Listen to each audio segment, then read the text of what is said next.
Monday evening ஏதாச்சும் ஒரு dinner recipe செய்யலாம் அப்படின்னு சொல்லிட்டு யோசிச்சிருந்தேன். ஏதாச்சும் ஸ்பெஷலாக செஞ்சு தரலாம். ஏன்னா பசங்களுக்கு ஸ்கூல் தந்துட்டாங்கன்னா டே டு டே ஷெடியூல் மாதிரி இருக்கும் அப்படின்றதால சன்னா மசாலா வித் சப்பாத்தி தான் செய்ய ரெடி பண்ணியாச்சு. சன்னா மசாலாவுக்கு தேவையான வெங்காயம் தக்காளிலாம் அரிஞ்சிக்குங்க. மோஸ்ட்லி வந்து நிறைய வெங்காயம் தக்காளி தேவைப்படும் சன்னா மசாலாவுக்கு. இன்றைக்கி என்ன ரெசிபி அப்படின்னா சன்னா மசாலா தான். சன்னாவும் வந்து ஃபஸ்ட்டே வேக வச்சுக்கோங்க. நான் கருப்பு மூக்கில் தான் வேக வச்சேன். பட் வெள்ளை மூக்கில் செஞ்சால் ரொம்ப டேஸ்ட்டாக இருக்கும்னு சொல்லுவாங்க. பட் கருப்பு மூக்கில் கொஞ்சம் ஹெல்த்தியும் கூட. அதனால் வந்து பசங்களுக்காக கருப்பு மூக்கல்லையும் வச்சாச்சு கொஞ்சம். ஃபஸ்ட்டு வந்து நம்ம தேவையான ஸ்பைசஸ்லாம் போட்டுங்க. நீங்கள் ஒவ்வொருத்தவங்களுக்கு வந்து ஒரு ஒரு ஸ்பைசஸோட ஸ்மெல் பிடிக்காது அரைக்கும் போதும். நான் வந்து பட்டை, லவங்கம், ஏலக்காய் கொஞ்சம் கொஞ்சம் எல்லாமே குட்டி குட்டியாக போட்டுக்கிட்டேன். அது கூடவே கெசகசா தெரியுமா? அது போட்டுங்க. அது நல்லா புரியிற அளவுக்கு போட்டுங்க. நான் மோஸ்ட்லி வந்து இந்த சன்னா மசாலா மட்டும் அந்த கெசகசா யூஸ் பண்ணுவேன். மோஸ்ட்லி வேறு எதுக்கும் யூஸ் பண்ண மாட்டோம். அதனால் வந்து குட்டியாக வாங்கிட்டு வந்துக்கிட்டேன். அப்புறமா வெங்காயம், தக்காளி அதெல்லாம் போட்டு நல்லா வதக்கிங்க. ரொம்ப வதங்கணும் அப்படின்லாம் கிடையாது. கொஞ்சமாக வதங்கினாலே போதும். நல்லா அதை வந்து நல்லா சாட்டே பண்ணுங்க. பாருங்கள் நல்லா வந்து கலந்து விட்டுட்டே இருங்க. இது கூட வந்து நம்ம என்னென்ன பல்ஸ்லாம் போடணும் அப்படின்னா பச்சைக்கல்ல போடுங்க. அதுக்கப்புறம் வந்து நம்ம வேக வச்ச சன்னா இருக்குல்ல அது கொஞ்சம் போட்டுங்க. அதுக்கப்புறம் முந்திரி பருப்பு அரைக்கும் போது போட்டுக்கலாம். ஒவ்வொருத்தவங்க வந்து பச்சை மிளகா வேணால் ஆட் பண்ணிக்கோங்க. நான் வந்து வெறும் மிளகாய்த்தூள் மட்டும் தான் யூஸ் பண்ண போகிறதால இதில் எந்த ஒரு காரமும் ஆட் பண்ணல. இஞ்சி பூண்டு கூட நான் இதில் எதுவும் ஆட் பண்ணல. கடைசியாக வந்து இந்த கிரேவிக்கு எதுவும் ஆட் பண்ண தேவையில்ல. நம்ம வெங்காய தக்காளி வதக்கும் போதும் இஞ்சி பூண்டு ஆட் பண்ணிக்கலாம். இப்போ இது எல்லாமே நம்ம என்ன பண்ணோம் அப்படின்னா வந்து ஒரு கிரேவி மாதிரி திக்காக அரைச்சிக்கணும், பேஸ்ட் மாதிரி. இந்த பேஸ்ட் வந்து அரைச்சி சன்னா மசாலா செஞ்சால் மட்டும்தான் சன்னா மசாலா சூப்பராக இருக்கும். இதில் வந்து கொஞ்சமாக சோம்பு போட்டுக்கிட்டேன். ஏன்னா வந்து சோம்பு ஃபஸ்ட்டு ஆட் பண்ண மறந்துட்டேன். அதனால் சோம்பு போட்டு நல்லா வதக்கியாச்சு. சோம்பும் வந்து அப்புறமா வந்து பட்டையோட மசாலாவோட ஃப்ளேவர் வந்து செம்ம டேஸ்ட்டாக இருக்கும். ஸ்மெல் அரைக்கும் போதே வரும். பாருங்கள், ஒரு 5 முந்திரி போட்டு ஆட் பண்ணி அரைச்சிக்கினேன். அது ஒரு பக்கம் நம்ம அப்புறமா அரைச்சிக்கலாம் அப்படின்னு சொல்லிட்டு அதை ஆறட்டும் அப்படின்னு சொல்லி வச்சாச்சு. திரும்பி அந்த பேனை வந்து எல்லாமே வந்து மிக்சியில் மாற்றிட்டு இந்த பேனில் கொஞ்சமாக வந்து எண்ணெய் ஊற்றிட்டு கொஞ்சமாக கடுகு மோஸ்ட்லி யூஸ் பண்ண தேவையில்ல. சோம்பு, பட்டை வகை எல்லாமே வந்து போட்டுங்க. இது நல்லா பொரிஞ்ச பிறகு வெங்காய தக்காளி ஆட் பண்ணிக்கலாம். ஒரு 2 ஏலக்காய், பட்டை, லவங்கம், அன்னாச்சிப்பூ, சோம்பு, சீரகம், கொஞ்சம் சீரகம் ஆட் பண்ணுங்கள். சீரகம் ஆட் பண்ணால் ரொம்பவே நல்லது. நல்லா பொரியட்டும். ஏன்னா பொரியறதுக்கு முன்னாடியே சேர்த்துட்டிங்க வெங்காய தக்காளி அப்படின்னா வந்து ஃப்ளேவர் வராது. நல்லா வந்து எண்ணெயில் அது வந்து நல்லா சூடாகி நல்லா பொரியணும். நல்லா பொரிஞ்ச பிறகு வெங்காயம் தக்காளி 2மே நான் சேர்த்துக்கிட்டேன். ஏன்னா கொஞ்சம் கொஞ்சம் தானே இருக்குது அப்படின்ட்டு. ஏன்னா நம்ம நிறைய வெங்காய தக்காளி கிரேவியில் அரைச்சிக்கணும். இதில் கொஞ்சம் கொஞ்சமாக போட்டாவே போதும்.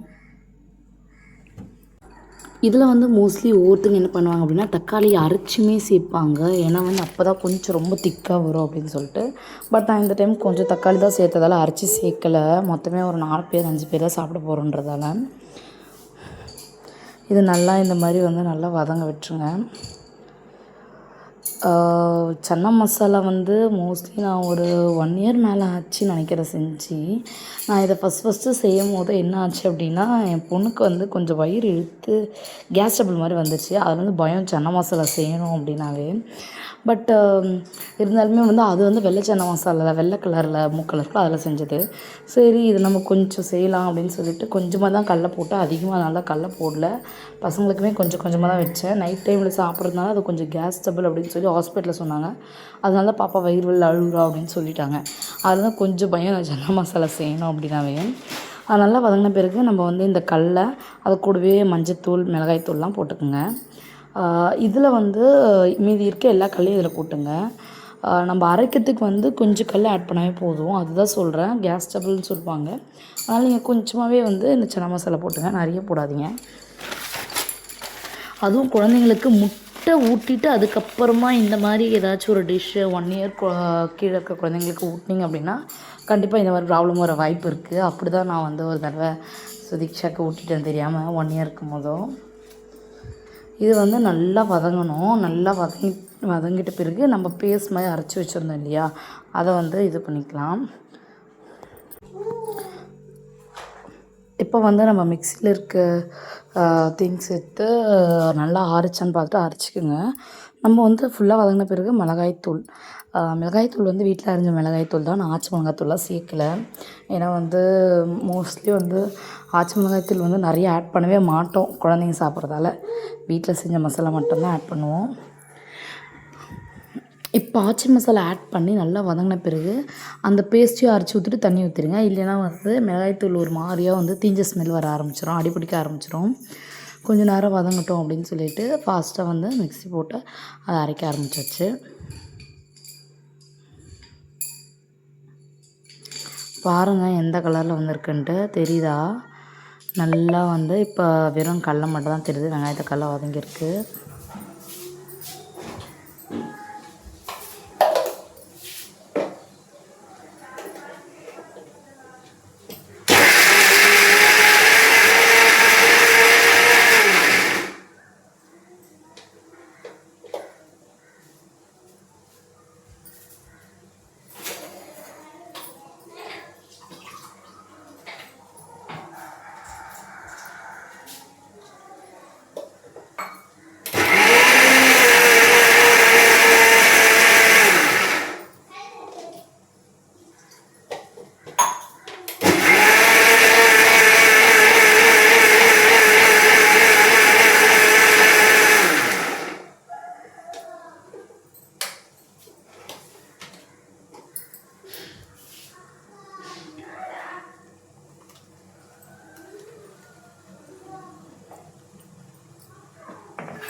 இந்த மாதிரி பேஸ்ட் கன்சிஸ்டன்சியில் வந்து ஆட் பண்ணிக்கோங்க. ரொம்ப தண்ணியாகவும் இல்லாமல் ரொம்ப கெட்டியாகவும் இல்லாமல் கரெக்டான கன்சிஸ்டன்சி ஆட் பண்ணிவிட்டு நம்ம இப்போ அரைச்சி வச்ச மிக்ஸிலேயே தண்ணி ஆட் பண்ணி நம்ம வந்து தண்ணி ஊற்றிக்கலாம். தேவையான அளவுக்கு தண்ணி ஊற்றிக்கலாம். ரொம்ப ஏன்னா வந்து இது மூக்கல்ல வச்சுக்கலலாம் போட்டு அரைச்சதால் திக்காகவே வந்துடும். ஒவ்வொருத்தவங்க தேங்காய் சேர்த்துப்பாங்க, நான் தேங்காய் சேர்க்கல நைட் டைம்ன்றதால. துதிஷ் குட்டிக்கு வந்து மோஸ்ட்லி நைட் டைமில் தேங்காய் சேர்த்தது அந்த மாதிரி எந்த ஒரு டிஷ்ஷுமே கொடுக்க மாட்டோம், வாமிட் வரும் அப்படின்னு சொல்லிட்டு. சீரியஸாகவே வாமிட் தாங்க வரும். நம்மளுக்கே வந்து தேங்காய் சேர்த்தா வந்து ஒரு மாதிரியா ஏப்பம் வந்துகிட்டே இருக்கும் குட்டி பசங்களுக்குன்றதால தேங்காய் சேர்க்காதீங்க. இந்த மாதிரி நல்லா பாருங்கள், தண்ணியாகவே இல்லை, திக்காக தான் இருக்குது. இந்தளவுக்கு நல்லா கலந்து விடுங்க. இந்த டைமில் உப்பு காரம் எல்லாம் கரெக்டாக இருக்கான்ட்டு கொஞ்சம் டேஸ்ட் பண்ணி பார்த்துக்குங்க. எனக்கு வந்து உப்பு கம்மியாக இருந்த மாதிரி இருந்தது அப்படின்னு சொல்லிட்டு கொஞ்சமாக நான் வந்து கல் உப்பு சேர்த்துக்கிட்டேன். பாருங்கள், இந்தளவுக்கு கல் உப்பு ஆட் பண்ணிக்கிட்டேன் நான். உங்களுக்குமே வந்து உப்பு வந்து சரியாக இருக்கான்னு பார்த்துட்டு ஆட் பண்ணிக்கோங்க. ஏன்னா நடுவில் நான் வந்து உப்பு எந்த இடத்துலையுமே ஆட் பண்ணல, அதனால ரொம்ப உப்பு இல்லாத மாதிரி இருந்தாலும் உப்பு ஆட் பண்ணிக்கிட்டேன்.